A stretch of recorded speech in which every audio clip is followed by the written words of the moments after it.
Alors aujourd'hui, je voudrais continuer à mettre la lumière sur ce courant dont beaucoup se réclament, qui est celui du christianisme. Dans ce courant aujourd'hui, on y met un peu tout et n'importe quoi. Ce sont tous les croyants qui se réclament de la foi biblique et des évangiles.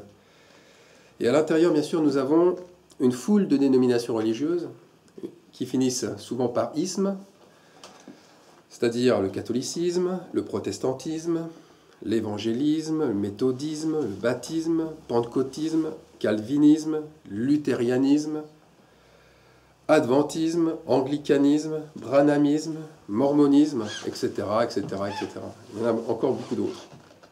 Alors, toutes ces dénominations ont toutes un point commun. Leurs membres se disent chrétiens. Ils suivent les pas de Jésus et de son enseignement. Ça, c'est ce qu'il laisse entrevoir et transparaître. Mais méfions-nous. Méfions-nous, tous ces mouvements ont une marque. Et même les mouvements ne se réclamant d'aucune dénomination sont des dangers potentiels. Et j'en parle en connaissance de cause, puisque moi qui suis je suis sorti d'une communauté non dénominationnelle et qui se voulait justement ressembler à celle des actes des premiers apôtres. Donc, attention, danger, restons sur nos gardes. Alors pourquoi rester sur ces gardes? Car nous avons affaire à un scellement, à un sceau spirituel.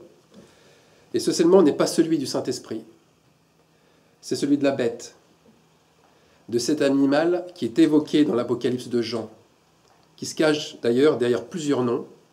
On sait, il y a Satan, il y a le dragon, et qui détruit comme un dragon.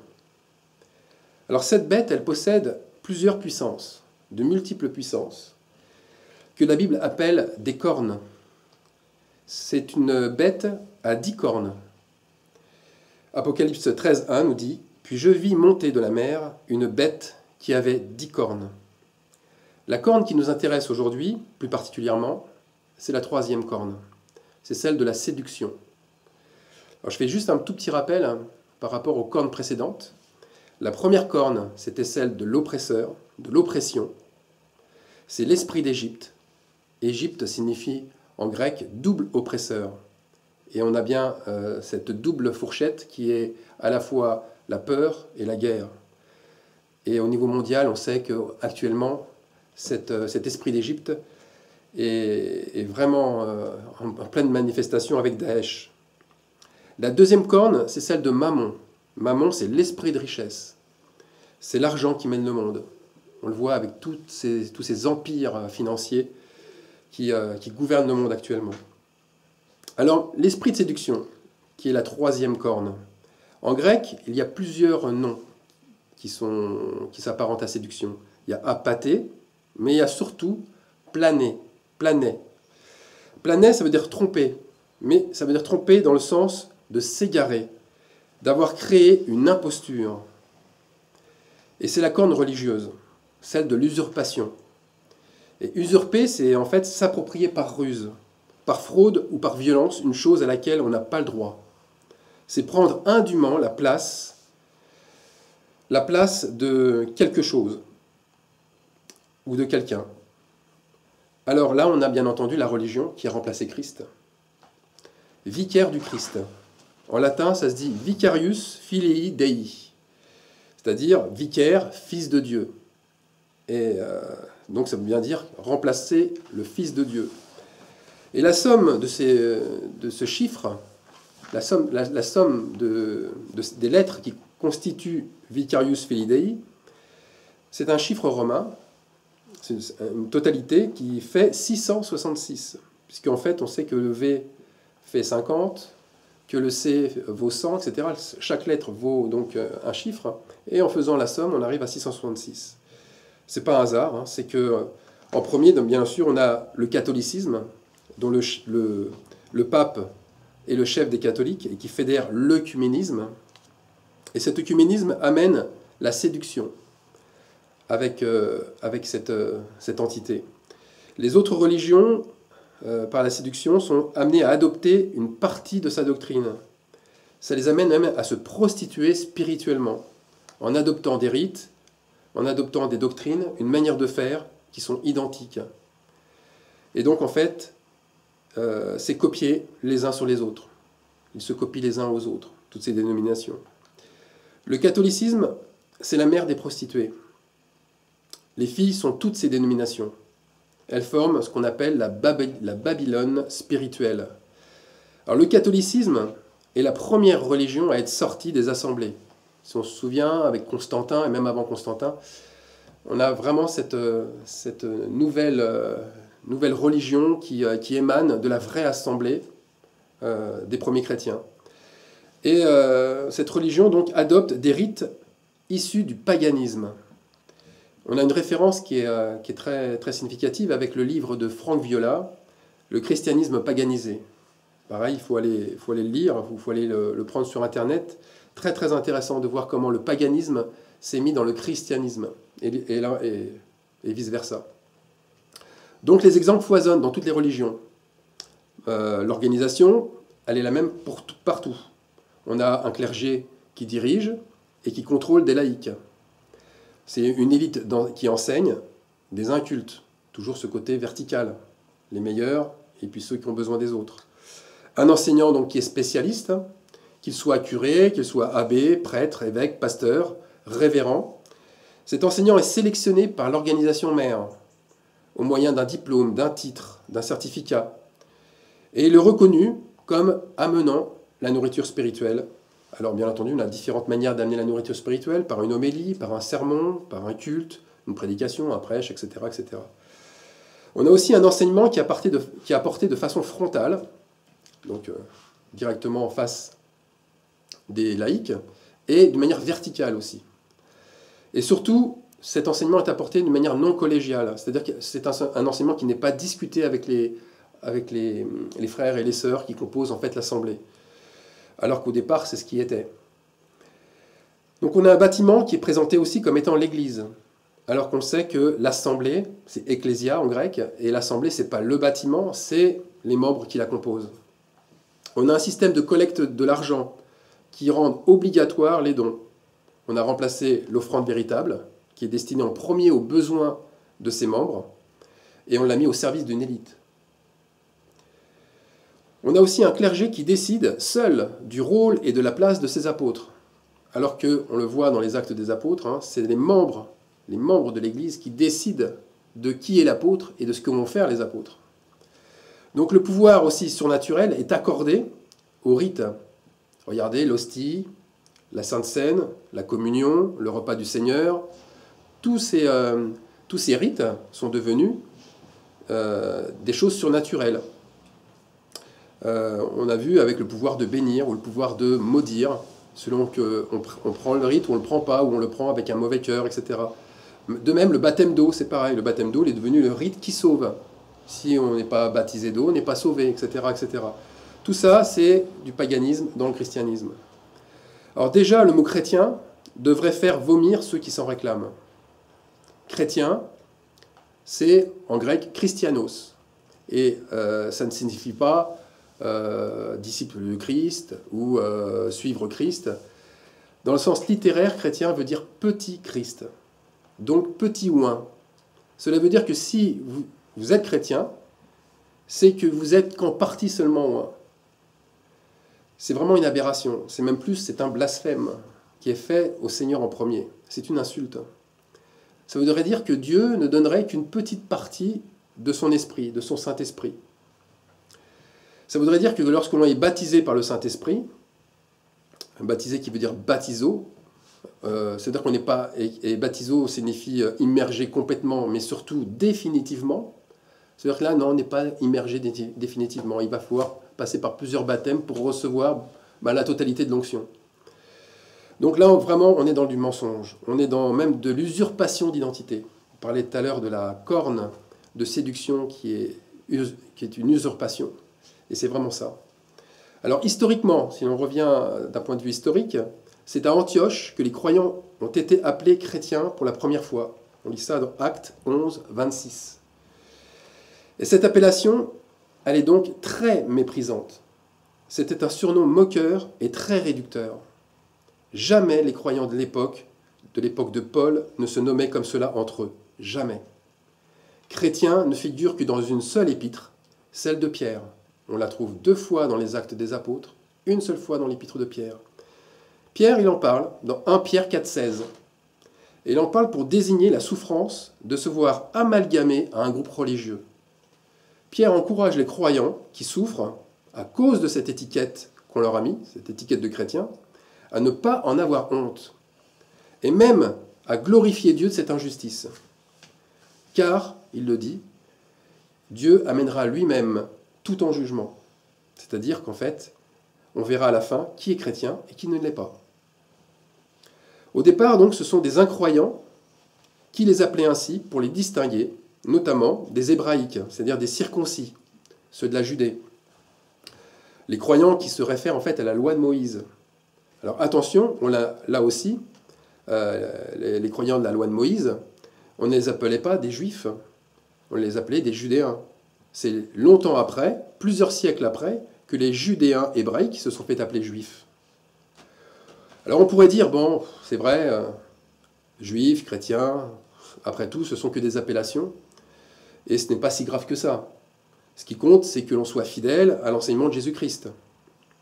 Eh bien, je dirais que si on pense comme ça, on a raison, mais on a raison que d'une partie seulement. Parce qu'on a tort de penser ainsi. Pourquoi ? Parce que l'ennemi aime des croyants qui pensent comme cela. Le diable, les démons, ils se régalent. Parce qu'à partir du moment où on commence à penser en se disant « oui, mais c'est pas si grave, etc. », eh ben, on n'a plus de profondeur, on devient superficiel, on devient léger dans les choses de Dieu. Parce que la tiédeur, c'est comme un venin, Ça rentre progressivement, comme un poison. Ça empoisonne petit à petit tout le corps de Christ.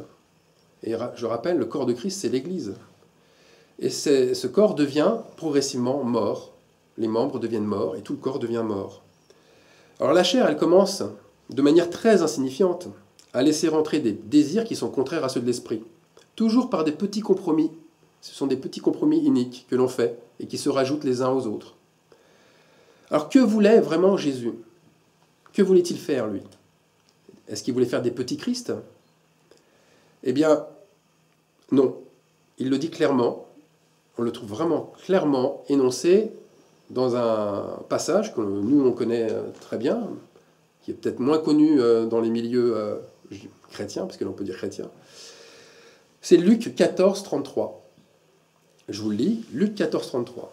C'est Jésus donc qui parle. « Quiconque ne renonce pas à tout ce qu'il possède ne peut être quoi ? Un bon chrétien ? Non. Mon disciple. Quiconque ne renonce pas à tout ce qu'il possède ne peut être mon disciple. » Un disciple, dans le grec toujours, c'est mathétès. Et on le trouve 249 fois dans le Nouveau Testament. Alors qu'on trouve chrétien, christianos, seulement 3 fois. Et un disciple de Jésus, c'est un croyant, mais pas n'importe quel croyant. C'est un croyant qui renonce, qui fait des choix, et on pourrait même qualifier ces choix d'extrêmes. Et oui, un disciple, c'est un extrémiste. C'est un fanatique. Attention, là je fais un peu peur, mais non, c'est un fanatique d'amour. C'est pas un fanatique avec les armes à la main qui va au combat. En tout cas, pas un combat dans ce sens, un combat d'amour.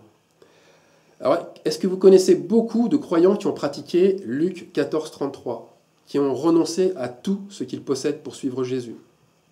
Bien sûr, certains ont renoncé à plein de choses, à leurs loisirs, à leurs distractions, à leur dimanche pour aller à l'église, à leurs mauvaises habitudes, et même à leurs amis qui étaient inconvertis. Mais Jésus ne parle pas de ce renoncement-là. En tous les cas, il ne parle pas seulement de ce type de renoncement. Il parle d'un renoncement qui est un abandon total, absolu. Au verset 26, il parle de renoncer à ce qui coûte le plus cher. Luc 14, 26, il parle de renoncer à sa famille, jusqu'à même à haïr ses propres frères et sœurs. Celui qui ne hait pas ses propres frères et sœurs ne peut être mon disciple. Et même à porter sa croix. Celui qui ne porte pas sa croix ne peut être mon disciple. Et porter sa croix, c'est porter les souffrances, c'est porter les injustices, c'est porter les calomnies, c'est porter les insultes même. C'est tout ça, porter sa croix. Alors c'est vrai qu'on ne voit pas souvent des prédicateurs utiliser un tel verset. Luc 14, 33, ça fait plutôt fuir. Car ça les met, eux aussi, dans l'embarras, ça les met en porte-à-faux. À qui? À quoi ont-ils renoncé, eux? Ah, c'est vrai qu'ils demandent beaucoup de sacrifices aux autres, en particulier des sacrifices financiers. Mais eux, dans bien des cas, où sont leurs sacrifices? Où est leur renoncement? Et la différence entre Babylone et Jésus-Christ, elle se situe bien là. La différence entre le christianisme, d'un côté, et le disciple de l'autre, je pense qu'il se manifeste bien là. Alors attention, il y a une marche supplémentaire. Il y a une marche supplémentaire à gravir, et elle n'est pas des moindres. Jésus nous demande non pas une chose, mais deux choses. De renoncer, premièrement, mais aussi de le suivre. Suivre Jésus, ce n'est pas suivre un mouvement religieux. Ce n'est pas suivre une église dénominationnelle non plus. Ou suivre un prédicateur plus inspiré que les autres. Non, suivre Jésus, c'est suivre une direction où vous perdez tout. Vous perdez tout. Vous perdez tout dans un premier temps. Mais attention, sans espérer que Dieu vous donnera en retour. Sinon, vous calculez, vous êtes un calculateur. Vous dites, ah, j'ai semé, donc je vais récolter. Non, c'est pas comme ça que ça marche. Vous donnez tout vraiment. Vous espérez, vous donnez tout par amour. En fait, vous espérez dans un évangile de vérité, pas dans un évangile de prospérité. Les premiers disciples vendaient leur propriété. Ils arrivaient complètement démunis devant les apôtres. On peut dire devant les anciens aussi, car ils étaient plusieurs à recevoir les biens des uns et des autres. Et les apôtres distribuaient les biens de ces croyants en fonction des besoins de l'assemblée. On lit ça dans Actes 2, versets 44 à 47. Il fallait donc renoncer à soi et être en mesure de se séparer de tous ces biens. De tous ces biens pour les besoins du corps de Christ, c'est-à-dire pour les besoins des frères et des sœurs qui sont en Christ. Pas pour les autres, c'était là vraiment par rapport à ceux qui étaient dans le besoin et qui avaient tout donné. Et donc, vous l'avez compris, c'était une assemblée où l'on partageait tout, y compris la vie de tous les jours. Parce qu'ils donnaient tout la première fois, mais ils donnaient tout aussi après. C'était toujours un renoncement chaque jour, pour les autres. Alors c'est vrai, nous avons tous été chrétiens un jour ou l'autre, sans exception. Nous avons tous, là je dis sans exception, perdu notre premier amour. Nous avons tous laissé entrer en nous un peu de religiosité. C'est-à-dire, c'est cela, hein, l'adultère spirituel.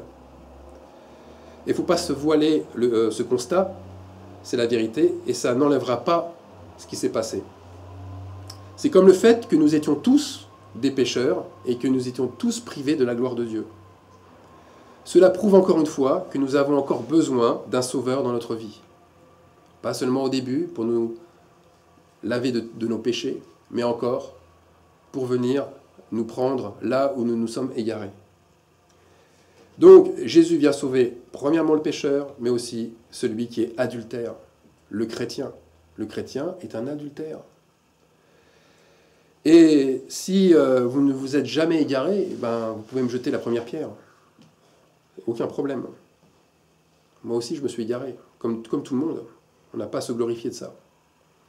Par conséquent, rappelons-nous qu'au départ, nous étions bouillants pour le Seigneur, prêts à tout pour lui. Et Jésus, lui, n'a pas été partial. Il n'a pas donné un peu plus de son onction à certains et un peu moins de son onction à d'autres. Nous avons tout reçu en Jésus-Christ. Absolument tout reçu. Nous avons tout pleinement en lui, nous dit Colossiens 2,10, qui est le chef de toute domination et de toute autorité.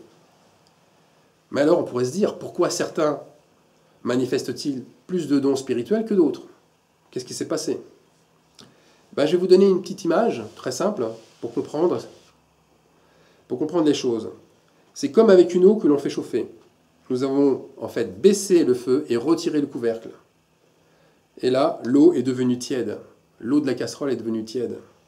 Et nous devons augmenter le feu, et recouvrir la casserole d'un couvercle pour que l'eau redevienne à ébullition. C'est-à-dire que nous devons renoncer à notre zone de confort pour servir Dieu et le suivre là où il nous le demandera. Jésus souhaite avant tout que nous ayons pas un caractère, pas du caractère, mais son caractère. Il souhaite que nous ayons son caractère avant que nous manifestions une puissance qui est visible. Alors que bien souvent, dans la plupart des milieux chrétiens, on fait l'inverse. On cherche la puissance à tout prix. Mais on ne cherche pas à avoir le caractère. Et l'inverse aboutit à attrister le Saint-Esprit, justement, à chercher toujours à avoir la puissance. Ça fait des croyants qui sont orgueilleux. Ça ramène la lumière sur leurs œuvres et non sur Jésus. Et ça fait confondre la prophétie avec la divination.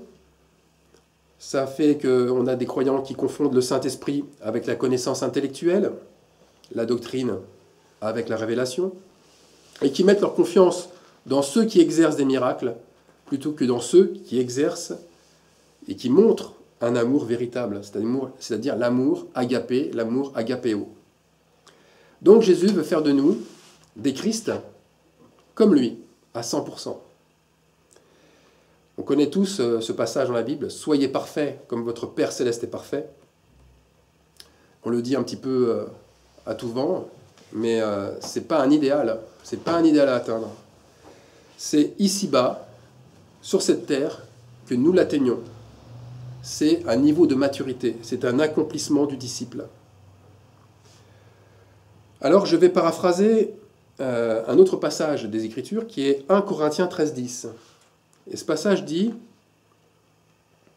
que ce qui est partiel en chacun d'entre nous, c'est ce qui doit disparaître.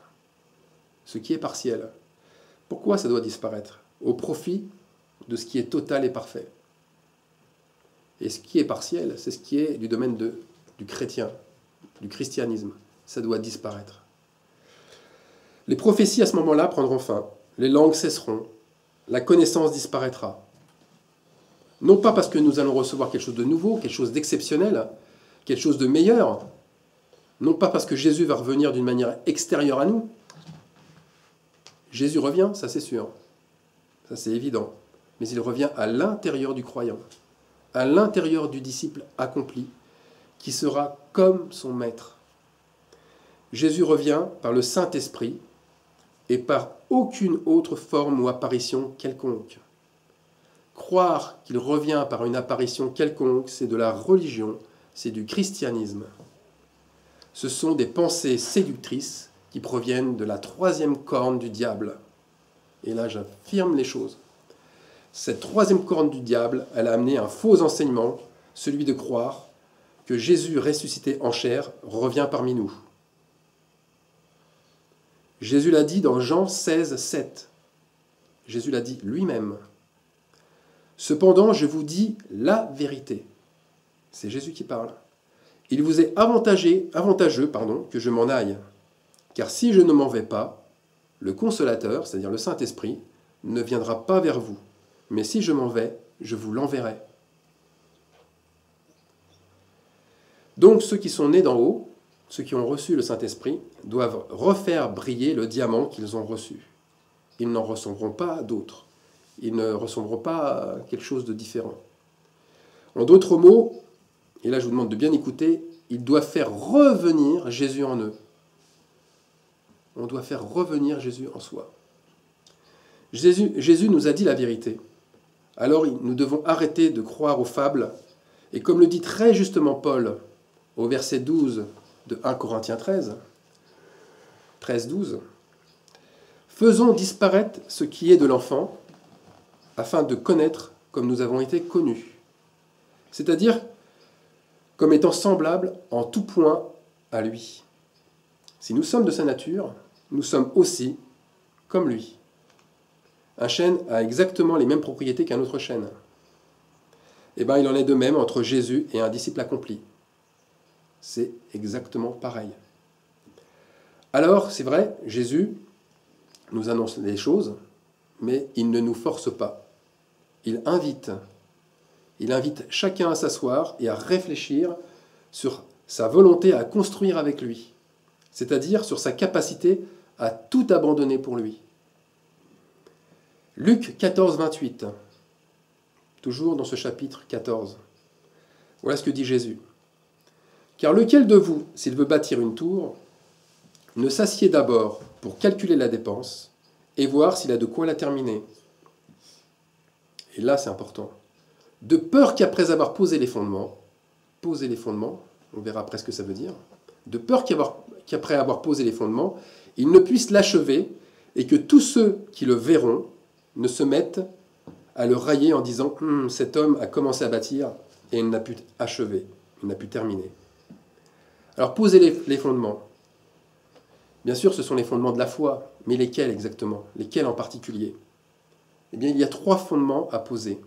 Le premier fondement, c'est le fondement du jugement, c'est-à-dire la conviction de péché.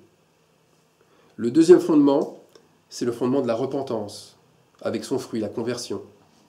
Et le troisième fondement, c'est la justice de Dieu. C'est quoi? C'est d'exercer le pardon en premier, qui permet à celui qui reçoit le pardon, c'est celui qui le reçoit, ce pardon, de voir la justice de Dieu. Quand on pardonne à quelqu'un, on lui ouvre les yeux sur son état, sur les fautes qu'il doit corriger, sur les erreurs qu'il a commises pour s'en séparer. Voilà l'œil de Dieu. Alors beaucoup de croyants se sont arrêtés à ces 3 premiers fondements, à ces 3 premiers tonnerres, puisque j'en parle dans les 7 tonnerres, dans la révélation des 7 tonnerres, ce sont les 3 premiers tonnerres. Il en existe encore 4 autres. Mais là, ils se sont stoppés dans leur croissance. Ils ne peuvent aller plus loin, car ils ont refusé le 4e fondement. Et ce 4e fondement, on en a parlé avant, c'est le renoncement. Lui seul, le renoncement, permet d'atteindre la purification. Lui seul, le renoncement, permet d'atteindre la couronne de vie. Lui seul, le renoncement, permet d'atteindre le baptême de l'esprit. Tous ces renoncements, purification, couronne de vie, baptême d'esprit, c'est une seule et même chose. Bref, le renoncement permet aux croyants d'atteindre la Pentecôte, c'est-à-dire la véritable puissance du disciple. Alors, chrétien ou disciple? Ça, c'est la question. Quoi qu'il en soit, nous n'avons pas à rougir des appellations que nous portons injustement. Et là, il y a une version qui est intéressante, c'est la version de la Bible, la Colombe. Elle nous donne une traduction de 1 Pierre 4, 14 à 16, que je vais vous lire, qui donne encore un éclairage un peu différent. Si vous êtes outragés pour le nom de Christ, vous êtes heureux. Que nul de vous ne souffre comme meurtrier. Mais si c'est comme chrétien, qu'il n'en rougisse pas, qu'il glorifie plutôt Dieu à cause de ce nom. Là, c'est clair.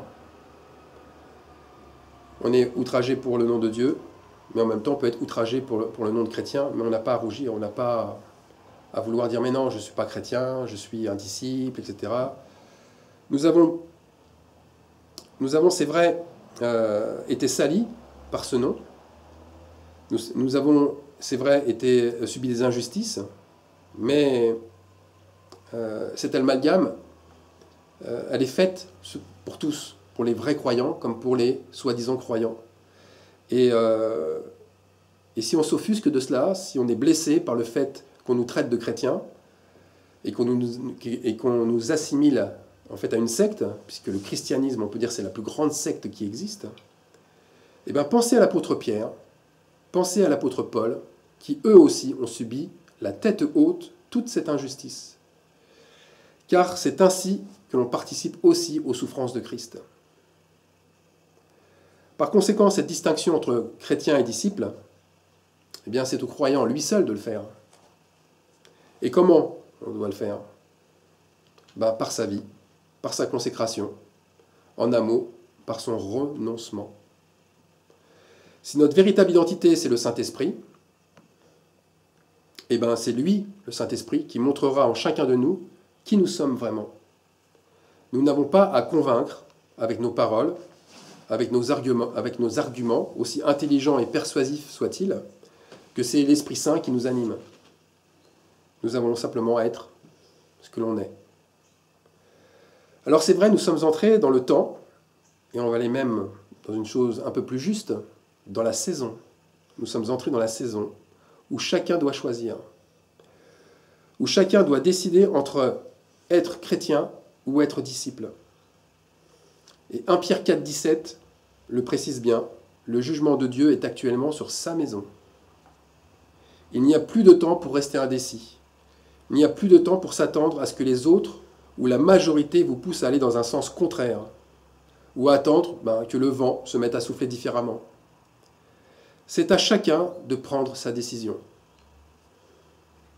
Alors, la question que chacun se pose, que moi je me pose, c'est qu'est-ce que je fais? Je renonce à tout ou je renonce qu'à ce qui me déstabilise pas trop? De toute façon, c'est le Saint-Esprit qui convainc de péché, qui convainc de justice et de jugement.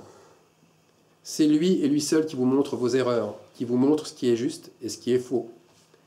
Et c'est lui qui vous donne l'œil qui voit Dieu. Et là, je fais une petite référence à Job, qui lui, à un moment donné de sa vie, a dit « Mon œil t'a vu », en parlant de Dieu. Mais il a fallu avant qu'il lui aussi passe par cette attitude de chrétien, avant d'être disciple. Alors, écoutez ce que l'Esprit dit aux églises. Ça, c'est important. Écoutez ce que l'Esprit dit aux églises, ce que l'Esprit dit aux assemblées, et surtout ce que l'Esprit vous dit, nous dit à nous personnellement. Surtout à nous personnellement. Est-ce que nous voulons être adultères ou fidèles? Est-ce que nous préférons être chrétiens ou disciples? Voilà, la question est en suspens. Chacun doit y répondre, en tous les cas, dans son cœur, et se mettre devant Dieu pour savoir ce qu'il a à faire, parce que c'est une affaire personnelle entre chaque croyant et notre Dieu.